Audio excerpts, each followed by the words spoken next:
Assalamualaikum warahmatullahi wabarakatuh. Teman-teman, di sini kami akan mempresentasikan review dan analisis film kami mengenai psikoedukasi. Judul film yang kami angkat adalah The Teacher's Diary.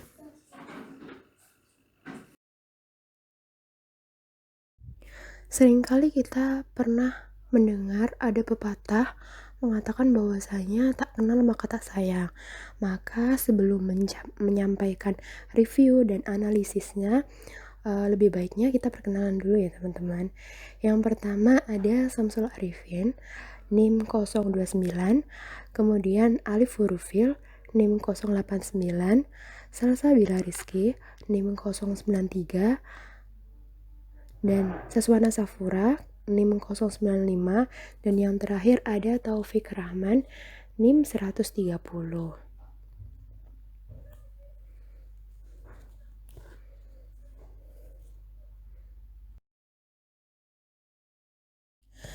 Sebelum masuk ke analisis film, mari kita review dulu dari sinopsis filmnya.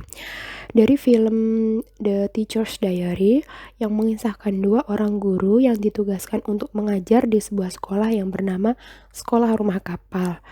Yang mana sekolah ini benar-benar dibangun di daerah sungai besar dengan pemukiman warga yang juga memang tinggal di daerah tersebut. Bahkan transportasi masyarakatnya masih menggunakan perahu dan pekerjaan warganya adalah nelayan yang kemudian ikan yang didapat dijual kepada distributor lain. Bu N dan Pak Song adalah guru yang ditunjuk kepala sekolah untuk mengajar anak-anak di sekolah tersebut, namun dalam periode yang berbeda. Di situ ada 3 foto yang tertera. Yang pertama itu yang paling besar ada foto pertama kali Pak Song datang ke sekolah kapal ya. Kemudian itu diantar dengan warga di situ menggunakan perahu yang memang menjadi alat transportasi warga sana. Di situ masih terlihat jelas ya bahwasanya sekolah kapal itu ya bentukannya seperti itu. Bahan-bahannya masih terbuat dari kayu gitu, enggak bangunan yang memang dari batu bata. Kemudian di sampingnya ada foto juga itu keadaan sekolah kapal saat setelah adanya badai. Jadi di situ memang sering terjadi badai dan kerusakannya ya seperti itu. Penampakan keadaannya seperti itu. Yang ketiga, ini Pak Song saat berusaha menunjukkan bagaimana bentuk dan cara kerja kereta api saat beroperasi dengan menggunakan perahu yang ada. Suatu ketika ada salah seorang murid yang ketika diberi soal mengenai kereta api, mereka masih belum tahu bagaimana bentuk kereta api, apa sih itu kereta api. Makanya dengan itu Pak Song berinisiatif sendiri untuk membuat perahunya itu dijadikan seperti kereta api yang ada, di mana perahunya itu menarik bangunan sekolah kapal seperti itu. Jadi ada sebagian anak yang memang berada satu perahu dengan Pak Song dan murid lainnya berada di sekolah kapal dengan tarikan perahu dari Pak Song seperti itu.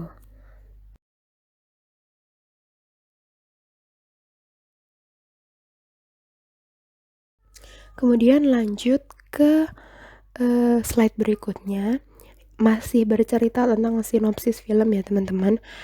Ada Bu N mengajar sekolah kapal 2 tahun sebelum akhirnya kontraknya dengan kepala sekolah digantikan oleh Pak Song, seorang guru olahraga.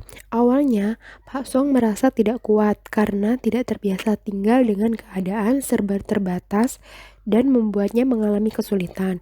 Namun akhirnya Pak Song mampu bertahan berkat cerita Guru N yang ditulis dalam diarinya. Nah, setelah Pak Song mengalami patah tulang akibat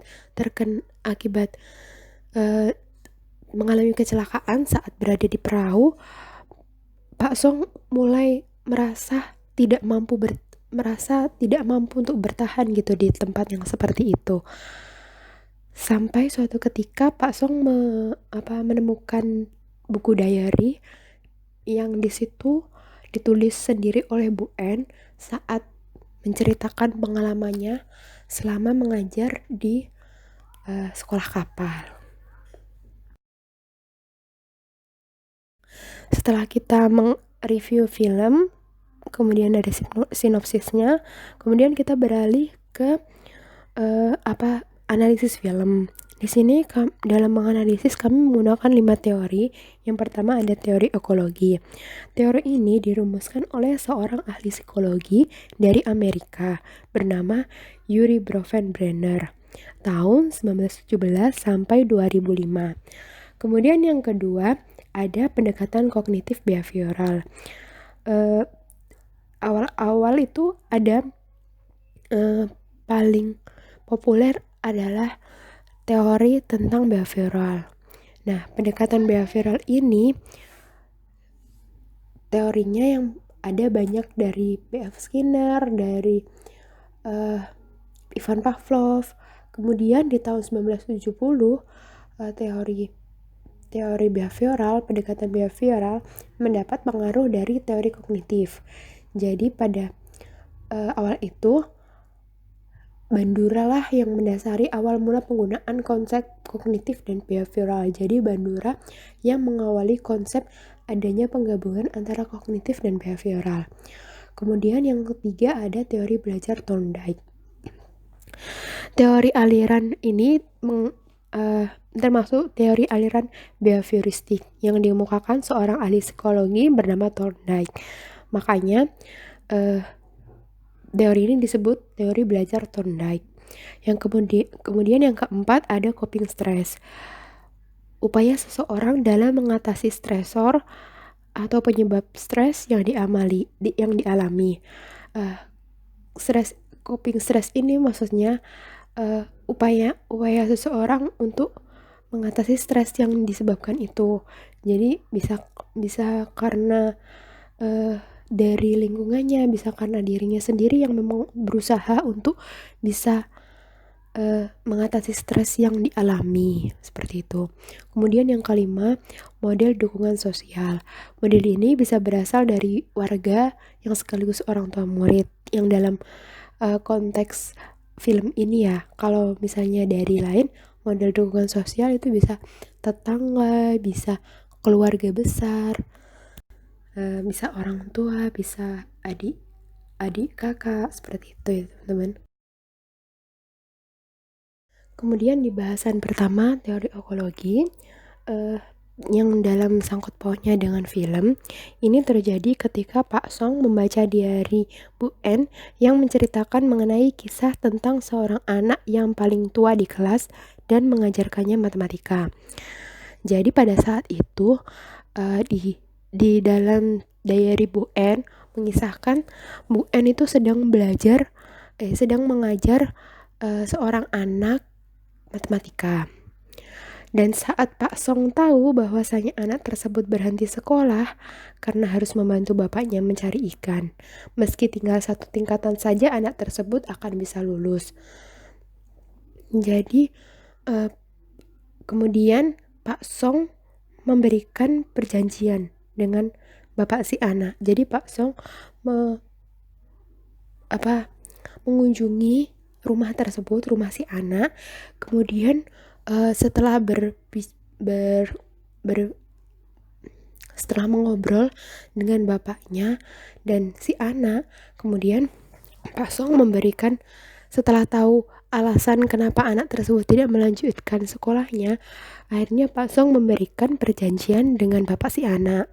Setiap Sabtu dan Minggu, Pak Song akan membantu si bapak mencari ikan asalkan si anak diperbolehkan untuk bersekolah kembali. Kemudian sekaligus dengan bujukan dan pemahaman bahwasanya jika ia bersekolah, ia akan lebih bisa membantu bapaknya mencari ikan dengan tidak akan dibodohin saat menjual ikan dan mencari nelayan yang pintar. Jadi pada saat membujuk itu, Pak Song pasti mengalami perdebatan dengan si anak sekaligus si bapaknya. Nah, dengan keyakinan dan bujukan pemahaman bahwasanya sekolah itu penting untuk kedepannya supaya ketika memang si anak memang pengen membantu bapaknya, maka ia bisa membantu bapaknya dengan kecerdasan dan kepintaran yang ia miliki yang selama itu diajarkan di sekolahnya. Kemudian ada teori belajar Thorndike, di mana teori ini terjadi stimulus dan respon. Ya, jadi di sini stimulus itu diberikan oleh Bu N dan Pak Song di awal hari pembelajaran, di mana aplikasi dan penyampaian pelajaran dilakukan dengan enteng dan memudahkan. Bahkan Bu N sempat melakukan pengajaran matematika mengingat dan belajar berhitung sambil memasak bersama muridnya, yang mana Bu N berusaha memberi stimulus berupa pengajaran yang sesuai yang menjadi kebiasaan mereka dan sedang diinginkan muridnya, yaitu memasak dan makan seperti itu. Kemudian ada teori kognitif behavior. Bermula saat pengajaran oleh Pak Song dimulai dalam kelas. Saat itu, Pak Song bertanya mengenai cita-cita mereka. Mereka dengan mantap dan tanpa berpikir panjang langsung menjawab ingin mencari ikan. Sebelumnya itu saat ditanyain apa cita-cita mereka, mereka tidak tahu apa itu cita-cita. Jadi Pak Song sempat memperjelas lagi kalau cita-cita itu apa yang kita inginkan saat kita dewasa, kita ingin bekerja sebagai apa gitu. Ketika ditanya seperti itu, mereka langsung menjawab ingin bekerja mencari ikan. Pak Song lantas merasa kalau mereka memang tidak ada referensi pekerjaan lain selain mencari ikan. Jadi wajar saja ketika mereka saat ditanyakan saat dewasa ingin bekerja sebagai apa, mereka menjawab sebagai ikan, karena itu memang dari lingkungannya sendiri. Sosialnya yang seperti itu dari lahir memang mengertinya pekerjaan mencari ikan, kemudian kognitif mereka merasa oh ya benar, saat kita dewasa apalagi kalau kita tidak bekerja sebagai itu seperti yang dicontohkan oleh orang tua mereka gitu. Kemudian coping stress. Dalam keputusasaan yang dialami Pak Song saat harus mengajar di sekolah kapal, ia kemudian menemukan diari milik Bu N kan, seperti di awal diceritakan. Secara tidak langsung, diari Bu N yang menceritakan kisah Bu N saat mengajar di sekolah kapal juga ikut memberikan pelajaran untuk Pak Song. Yang mana kisah yang selama ini dialami oleh Bu N terlihat sama oleh Pak Song, sehingga membuat Pak Song merasa bersemangat kembali untuk tetap bertahan di sekolah kapal. Bu N yang cewek aja bisa bertahan, masa aku yang cowok gak bisa gitu ya.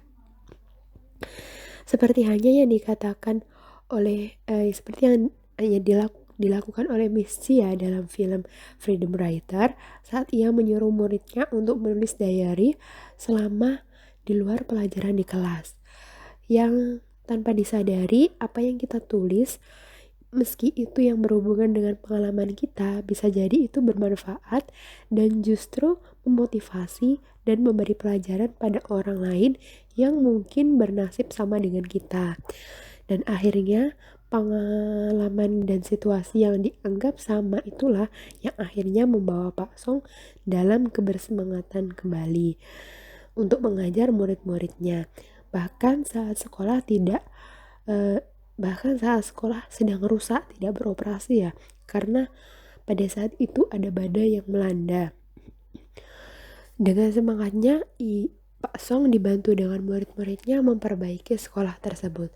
Padahal sebelumnya ketika Pak Song mengalami patah tulang saat kecelakaan berada di perahu, Pak Song sudah sangat tidak bersemangat lagi untuk, ia hampir menyerah untuk bekerja, mengajar kembali ke di sekolah kapal. Kemudian teori yang terakhir adalah model dukungan sosial, di mana dukungan dari warga sekitar sekaligus orang tua murid itu dalam mencari murid di awal sekolah kapal dibuka kembali sangat berperan penting. Pasalnya itu jugalah yang akhirnya menjadi stimulus bagi para murid untuk tetap bersekolah. Karena jika tidak orang tuanya akan marah. Jadi awal mula itu kan saat mencari murid, karena sekolah pernah sempat diliburkan 1 tahun. Saat selesainya Bu N mengajar, kontraknya habis dan Bu N mau memilih bekerja di tempat lain, yang itu bersama dengan calon tunangannya, seperti itu. Jadi murid-murid merasa sekolah itu bakalan tidak dibuka lagi. Jadi hampir 1 tahun itu murid-murid tidak bersekolah. Kemudian saat Pak Song kembali ke situ dan Pak Song ditugaskan di situ, tidak ada murid yang sama sekali tahu bahwa sekolah itu sudah dibuka. Meskipun tahu, mereka juga sudah malas karena udah tidak bersemangat lagi. Saat itu Pak Song dibantu oleh salah satu warga menaiki perahu, kemudian berkeliling ke rumah-rumah, di mana rumahnya itu ya di atas sungai tersebut. Jadi tiap-tiap rumah, orang tua diberitahu bahwasanya sekolah sudah dibuka. Namun saat mengetahui gurunya tidak Bu N lagi, yang mana Bu N sudah menjadi seperti teman, seperti murid, seperti apapun itu untuk mereka. Jadi mereka sedikit kecewa. Kemudian dengan dibantu oleh stimulus orang tua yang menginginkan anaknya untuk kembali bersekolah meskipun dengan guru yang lain, itu akhirnya mendapat respon yang baik. Sekaligus pengajaran yang dilakukan Pak Song selama di kelas juga tidak terlalu monoton, harus bisa seperti ini. Jadi pengajarannya tuh enteng sehingga murid juga merespon baik untuk bersekolah kembali, seperti itu. Kelima teori tadi adalah materi yang sudah diajarkan oleh Bu Alifah dalam pra UTS.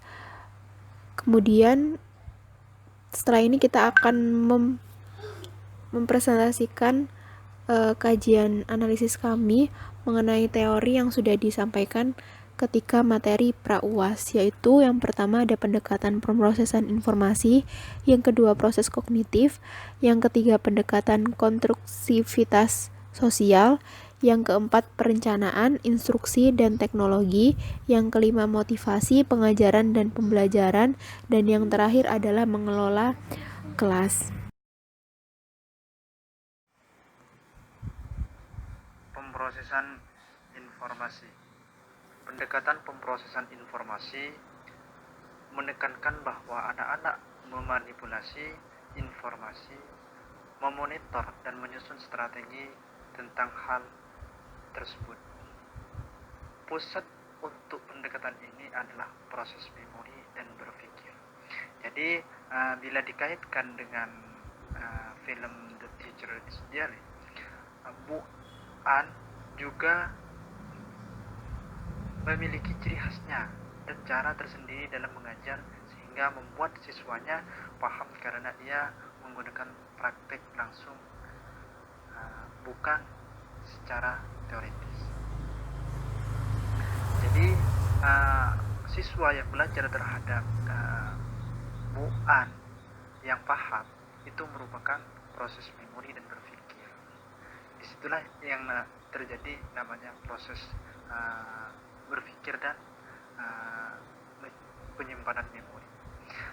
Jadi sesuai dengan teori di atas bahwa kepahaman siswa saat belajar, saat diajar oleh guru, disitulah terlibat pemrosesan informasi bagi anak. Seperti itu.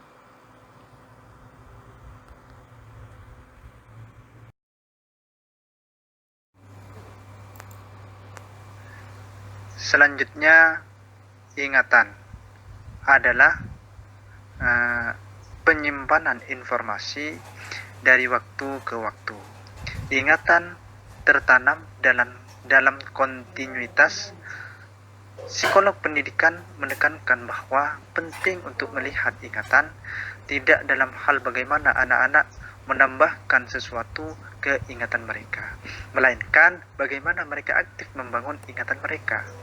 Ketika dikaitkan dengan film tersebut, saat perjalanan ke kota bersama kekasihnya, Bu An mengingat kembali apa yang membuatnya menjadi guru, bahwa bukan hanya tentang mengajarkan teoritis, tapi mampu memberitahu rasa yang tidak pernah dimengerti murid-muridnya.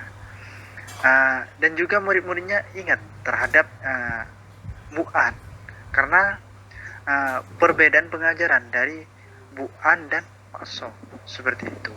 Jadi sesuai dengan teori di atas, ingatan adalah penyimpanan informasi, pengalaman yang terdahulu diingat, disimpan di dalam memori dan diingat kembali. Disitulah proses yang namanya ingatan, seperti itu.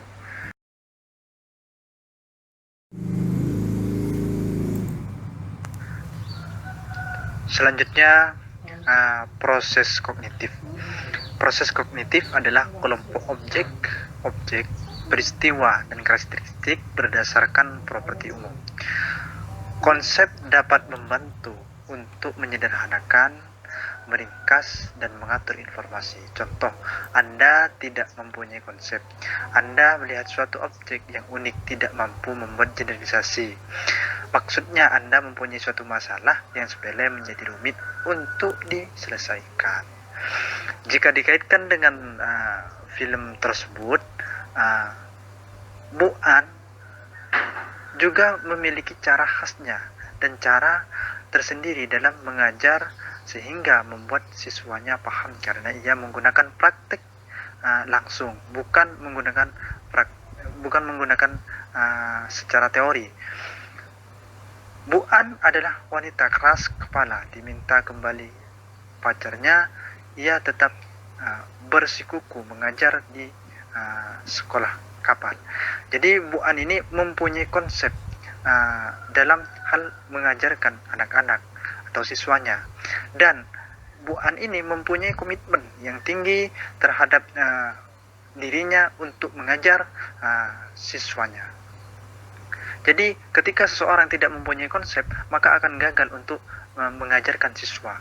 Kenapa? Karena untuk demi kelancaran siswa, maka siswa harus mendapatkan konsep-konsep yang bagus. Jadi berdasarkan teori di atas, jelas seseorang dalam mengajar harus mempunyai konsep, terutama untuk mempermudah mengajar dan menyederhanakan dan mengatur informasi seperti yang dilakukan Bu An di atas. Selanjutnya yaitu pemecahan masalah. Pemecahan masalah adalah mencari atau menemukan cara yang tepat untuk mencapai suatu tujuan. Dalam artian memecahkan masalah. Jadi langkah-langkah pemecahan masalah yang pertama yaitu carilah dan bingkai masalah. Mengembangkan strategi. Yang kedua, mengembangkan strategi pemecahan masalah yang baik.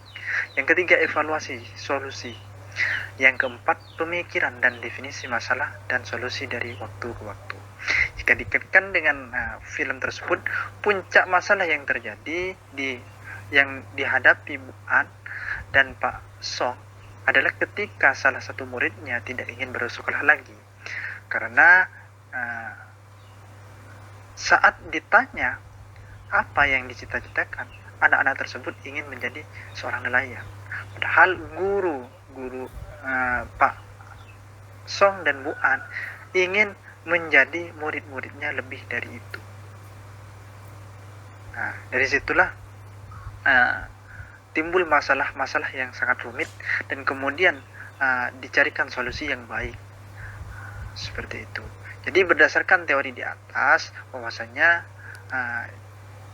untuk memecahkan masalah, carilah dulu akar masalahnya. Memecahkan masalah harus dilihat dari akar masalahnya apa, dan dia tidak mau sekolah kenapa, alasannya kenapa, yang pada akhirnya menemukan titik terang kenapa mereka tidak mau sekolah, latar belakangnya apa, kemudian menemukan mencari dan menemukan solusi bagaimana yang tepat untuk mengatasi siswa ini yang tidak mau sekolah. Seperti itu.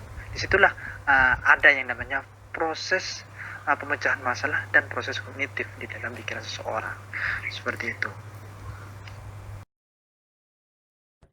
Secara umum, pendekatan konstruktif sosial menekankan konteks sosial dari pembelajaran dan gagasan bahwa pengetahuan saling dibentuk dan dikonstruksi. Keterlibatan dengan orang lain menciptakan kesempatan bagi siswa untuk mengevaluasi dan memperbaiki pemahaman saat mereka dihadapkan pada pemikiran orang lain, dan saat mereka berpartisipasi dalam menciptakan pemahaman bersama. Dengan cara tersebut, pengalaman dalam konteks sosial memberikan mekanisme penting untuk perkembangan pemikiran siswa.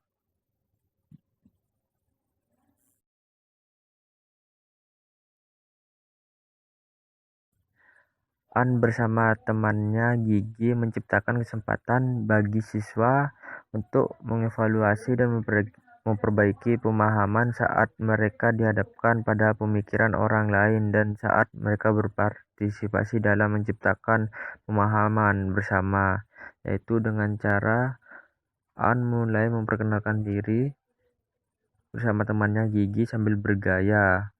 Hal tersebut dilakukan kepada muridnya agar mempermudah menghafal nama mereka. Pak Guru Song hanya terdiam heran melihat seorang murid memperkenalkan diri sambil bergaya. Hal itu terjadi karena An mengajarinya 3 tahun yang lalu. Dengan cara tersebut, pengalaman dalam konteks sosial memberikan mekanisme penting untuk pengembangan pemikiran siswa, dan itu terjadi di 3 tahun kemudian.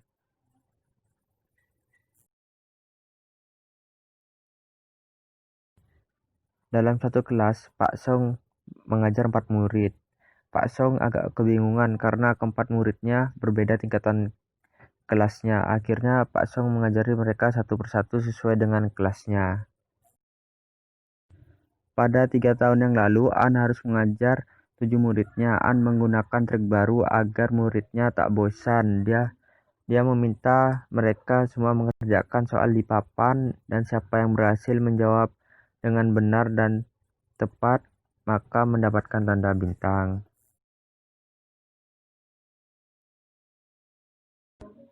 Ketika An selesai memasak, An meminta salah satu murid untuk mencoba masakannya, tetapi murid yang lainnya iri dan ingin ikut mencoba masakan tersebut.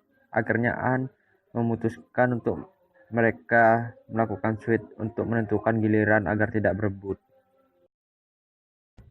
Pengetahuan siswa masih tersimpan dalam otak dan terhubung ke konteks saat pengetahuan dikembangkan. Maka dari itu, Pak Song meminta keempat muridnya untuk menggambar An, dan mereka bertanya alasan bahwa mereka yang mengenal Bu An. Song ingin tahu apakah mereka masih mengingat Bu An atau tidak. An berusaha mengajari Chon yang kesulitan menjawab soal matematika langsung dari papan tulis. Sebenarnya Chon bisa mengerjakan, tapi dia tidak suka pelajaran matematika karena dia hanya ingin menjadi nelayan seperti ayah dan kakeknya. Bu An sedang menjelaskan pelajaran fisika tentang daya apung dan menggunakan dua murid yang berperan sebagai peraga di dalam kolam renang. Itu diperagakan di sekolah terbarunya, bukan di sekolah apung yang dulu. An mencoba menjelaskan bahwa apa yang dilakukan adalah metode menghafal di luar kepala dan tidak bisa disamakan dengan mengerti saja. An masih kesal dan menyindir bahwa setiap guru memiliki cara mengajar yang berbeda-beda. Bila metode yang digunakan bisa membantu muridnya, maka An akan melakukannya selama bisa membantu. Pak Song menyadari bahwa ada satu hal yang tak pernah diketahui oleh muridnya, yaitu kereta. Pak Song punya ide untuk mengajak muridnya naik kereta, yaitu dengan menaiki perahu dan menarik sekolah rumah kapal. Pak Song berusaha menjelaskan tentang kereta dengan praktik langsung. Muridnya belajar memahami sambil membayangkan naik kereta. Hal itu akan masuk akal untuk menciptakan situasi belajar yang dekat dengan situasi dunia senyata mungkin. Lalu yang selanjutnya ada perencanaan. Menurut Abby, Harold, dan Jordan, perencanaan pembelajaran adalah mengembangkan strategi terorganisasi sistematis untuk pelajaran. Guru harus memutuskan mengenai hal dan cara yang diajarkan sebelum melakukan pembelajaran. Meskipun beberapa momen indah dari instruksional yang spontan, pembelajaran harus direncanakan secara hati-hati, dan di dalam film tersebut, Guru An mencoba memahami karakteristik dari para murid-muridnya yang berasal dari anak para nelayan yang sebelumnya belum pernah mendapatkan pendidikan dengan sepenuhnya. Ia mencoba melalui tahap awal dengan perkenalan, dengan cara memperkenalkan diri melalui gerakan agar mudah diingat oleh masing-masing. Guru Song yang menjadi guru baru mengenalkan dengan cara yang formal, padahal murid-murid Guru An sebelumnya tidak terbiasa dengan cara seperti itu. Bahkan ketika murid-muridnya memperkenalkan dengan gaya mereka sendiri, Guru Song terlihat kaget. Tetapi ketika ia membaca buku diari milik Guru An, akhirnya dia paham cara mengajarnya dan mencoba mempraktekkan. Di dalam mengajar, seorang guru harus memiliki cara tersendiri dalam mengajar agar murid-murid dapat memahami dan tidak merasa bosan dalam belajar. Dan juga, dalam mengajar, guru tidak hanya mendidik, tetapi harus dapat memahami karakteristik setiap murid yang pastinya berbeda-beda, dan tidak ada batasan komunikasi antara keduanya. Lalu selanjutnya ada instruksi. Menurut Beban dan Bird, instruksi adalah pendekatan terstruktur yang berpusat pada guru yang ditandai dengan arah dan kontrol guru. Harapan guru yang tinggi untuk kemajuan siswa, waktu maksimum yang dihabiskan oleh siswa pada tugas akademik, dan upaya guru untuk menjaga dampak negatif seminimal mungkin. Dalam teori tersebut, berhubungan dengan skin pada film, ketika Guru An dan Guru Song sama-sama ingin murid-muridnya semangat belajar dan mengenyam pendidikan dengan layak walaupun mereka tinggal di pelosok. Menurut Coyne dan kawan-kawan, tujuan penting dalam pendekatan instruksi langsung adalah memaksimalkan waktu belajar. Di dalam film tersebut, Guru An dan Guru Song berusaha mendekatkan diri dengan murid-muridnya walaupun di luar jam sekolah, guna untuk memahami setiap karakteristik murid-muridnya, dan juga ketika mereka mengajar, mereka dapat memaksimalkan waktu belajar karena sudah ada kedekatan di antara keduanya, sehingga murid-murid tidak merasa tertekan dan senang ketika bersekolah dan mendapatkan pelajaran.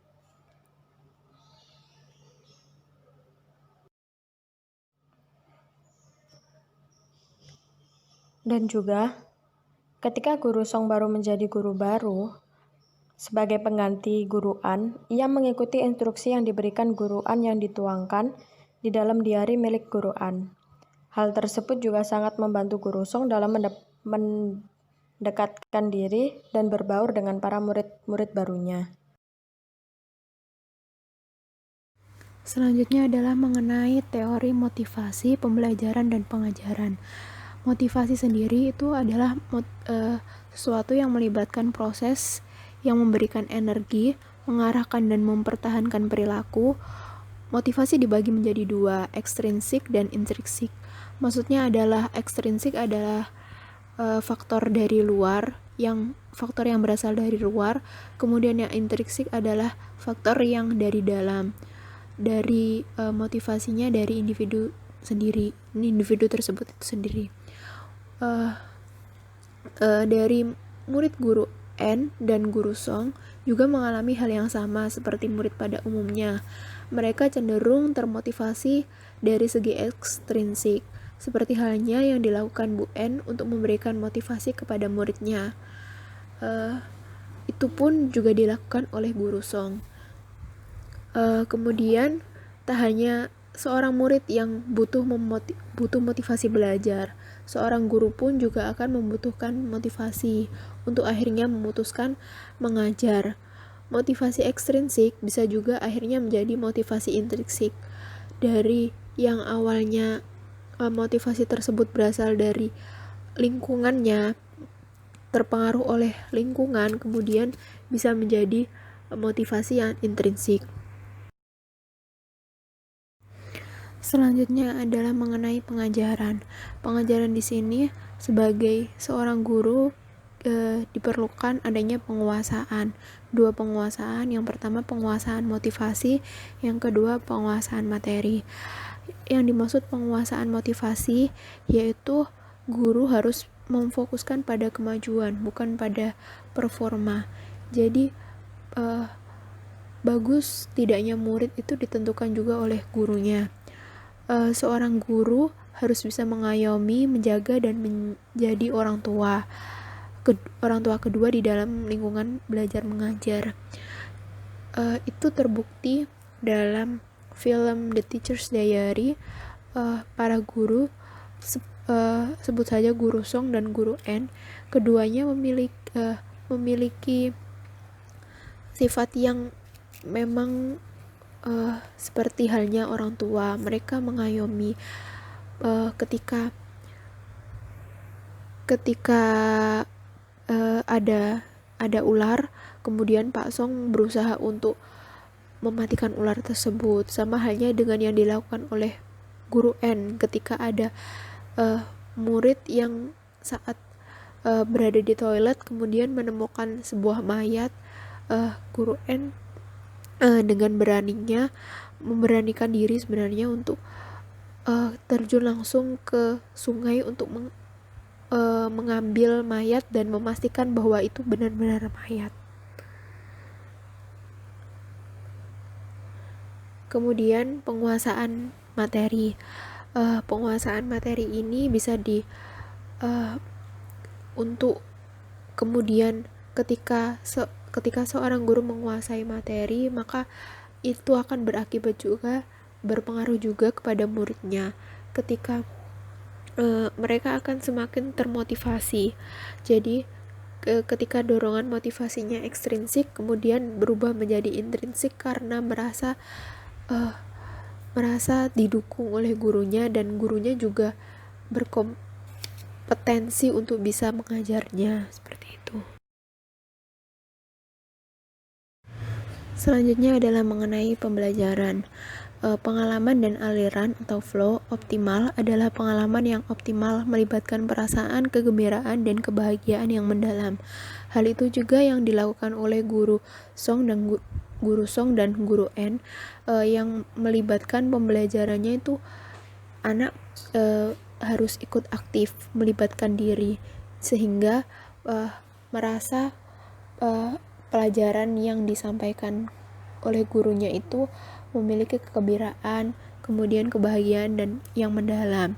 Pengajaran yang dilakukan oleh guru N dan guru Song adalah metode pengajaran yang unik, melibatkan keterlibatan murid, tidak monoton hanya mendengarkan penjelasan guru. Hal itu terbukti dengan ketika ada salah satu murid yang tidak mengetahui bagaimana bentuk dan cara beroperasi salah satu transportasi yaitu kereta api, maka guru Song berinisiatif sendiri untuk memberitahu dengan dengan benar-benar mempraktekannya. Ketika itu kan memang tidak memungkinkan untuk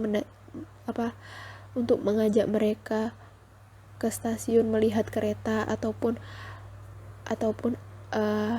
lewat lewat teknologi. Maka yang paling dimungkinkan adalah mengubah sesuatu yang bisa untuk diaplikasikan sebagai kereta api. Pada awal cerita, guru perempuan mengelompokkan muridnya pada 2 kelompok, sedangkan guru laki-laki awalnya menggunakan metode hukuman pada siswa-siswanya. Pada adegan, murid yang berenang saat sang guru sedang mencari sinyal untuk menelpon. Dia menghukum karena siswanya tidak menuruti hal yang ia katakan tentang duduk diam, sementara dia ingin pergi menelpon. Kemudian sang guru menghukum dengan pukulan rotan kecil. Bentuk kelas menggunakan metode auditorium, di mana metode tersebut semua siswa akan secara langsung menghadap ke guru. Gaya manajemen kelas. Guru Song awalnya menerapkan gaya kelas otoritarian yang bersikap ketat dan menghukum, kemudian berubah menjadi gaya kelas permisif pada adegan setelah membaca buku diary Ibu An.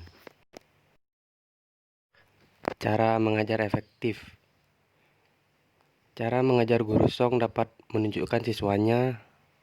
With it terlihat pada adegan ular masuk ke dalam kelas. Hal itu terlihat saat siswanya secara spontan menolongnya saat terlihat darah pada tangan kiri guru Song dan mengira itu adalah bekas gigitan ular. Cara mengajar guru An termasuk gaya efektif melibatkan para siswa dalam kegiatan menentang pada adegan kegiatan mengajar di kolam renang sekolah. Saat siswa yang lebih kecil mampu mengangkat siswa yang lebih besar di dalam air menggunakan prinsip air mampu mengangkat beban. Prosedur kelas Bu An memiliki prosedur untuk selalu melakukan upacara bendera khas Thailand sebelum memulai ajaran pada semester baru.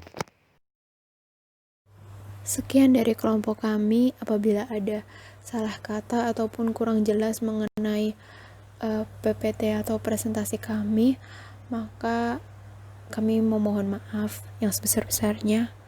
Terima kasih. Wassalamualaikum warahmatullahi wabarakatuh.